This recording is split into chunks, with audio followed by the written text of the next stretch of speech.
Just really briefly, and I think it was just to acknowledge the response that I received from the Minister's office in relation to, I suppose, English language education as well in Ireland, and the fact that I suppose within your department, Minister, that there was a working group that you did set up, specifically working with sort of student representatives across this area and with providers. I suppose it was really just, I know you don't have time really probably to come back in on this, but I know that you've noted that there was going to be, in terms of refunds or anything like that, that the providers have their own systems in place, and if not, that there is an opportunity for them to engage with the Department of Justice. And I suppose it's just that, if there is dissatisfaction, as you've mentioned, there are opportunities there for representatives to come in. I suppose that just to acknowledge that I know myself from anyway Galway, just in terms of international students, all of those will have to go through quarantining processes and measures as well, but that we would look at getting that, I suppose, back up and going for our third level sector as a form of income as well for our universities.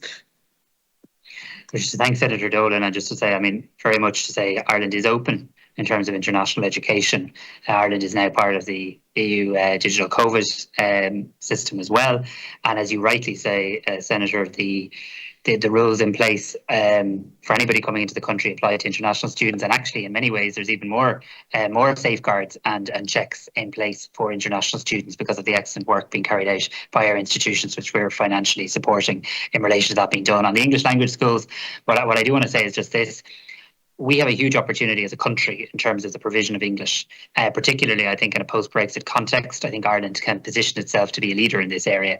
That is going to require reforms, though, many of which are being worked on in my department, including, crucially, the quality assurance mark, which we're calling the international education mark.